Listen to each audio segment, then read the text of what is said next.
Hi, I'm Nathan Silvers, and this is a special on Call of Duty 4 Modern Warfare, and I'm talking about the odds and ends. Now, I have shown you Jeepride on my channel already, and this would be the only mission that I could claim that shipped with the game. It's not to say that I didn't work on other missions for the game.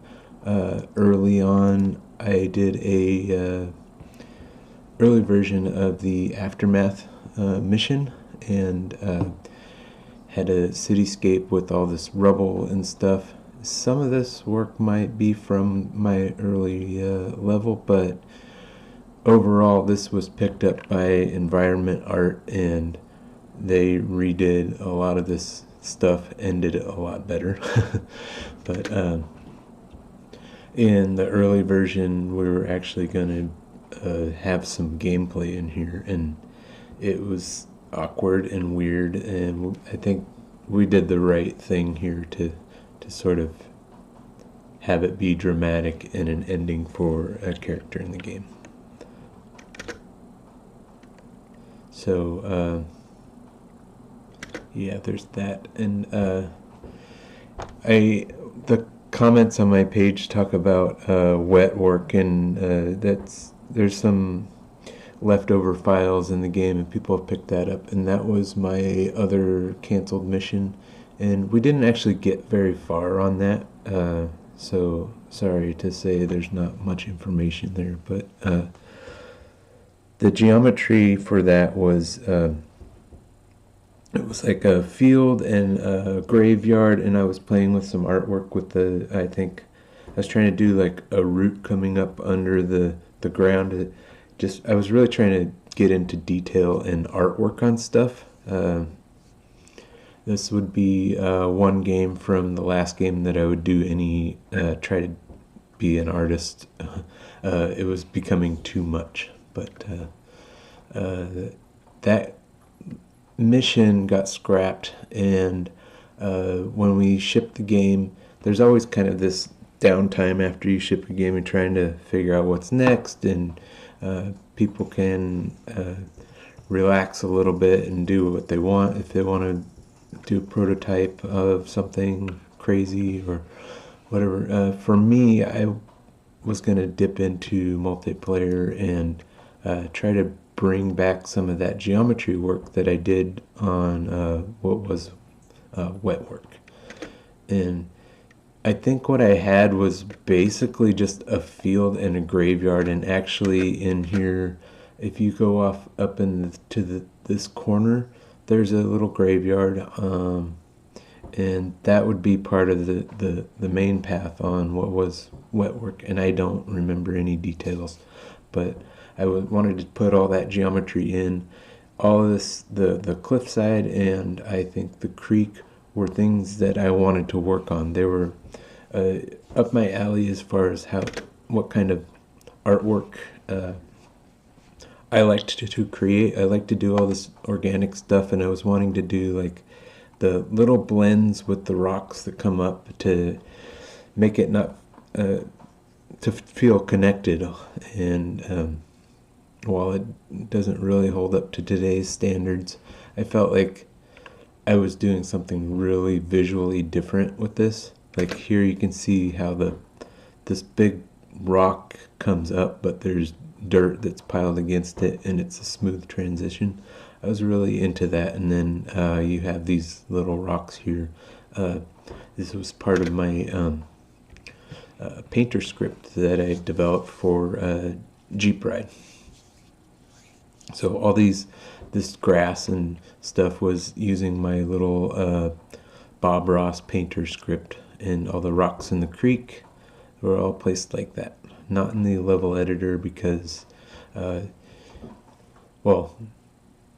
wanted to use my script basically, but the script made it really easy to paint these details onto the terrain.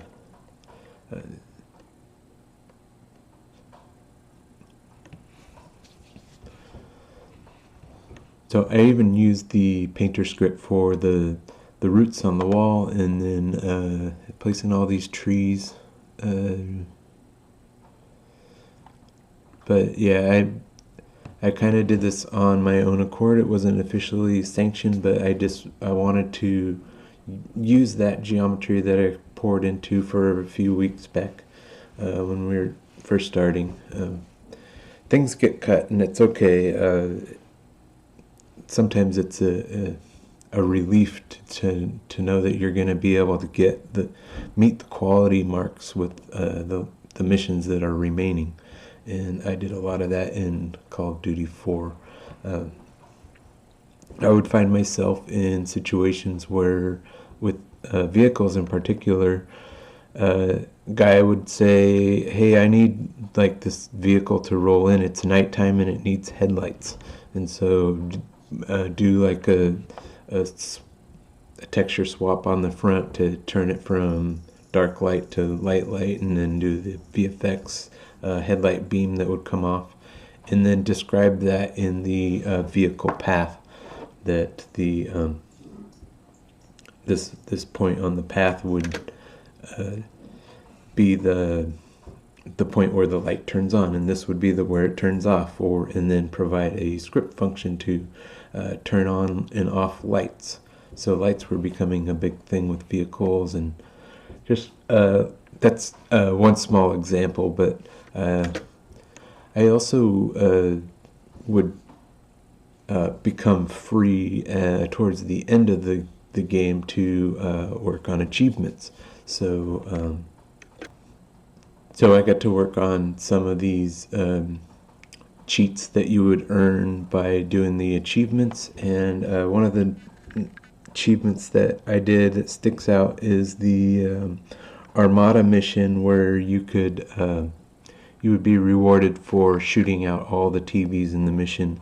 And a fun story about that is I got a bug from testers that it was impossible to achieve, and so it was a really good one in that they could not find all the TVs, and I ended up writing a special script for them to actually highlight and point out all the TVs so they would figure it out. And so I had to write a cheat for them to cheat and find all the TVs, and they were able to close that bug.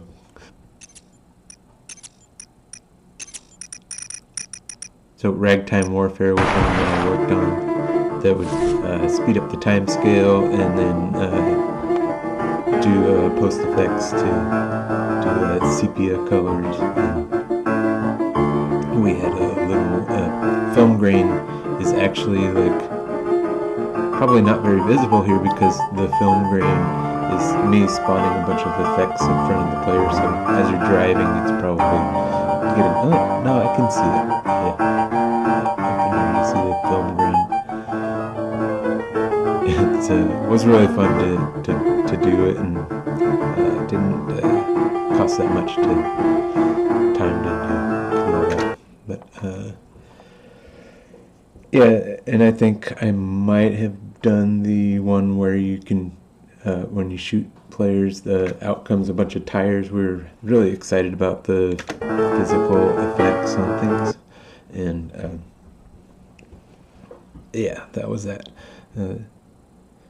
So really, that's everything I can think of. It was just with Call of Duty 4 was a lot of getting involved with the game on the whole, like just little details like this helicopter has a machine gun that needed to be operated on, and we needed to be able to describe when that machine gun was turned on and off, same as the lights and all that. So thanks for watching. Bye.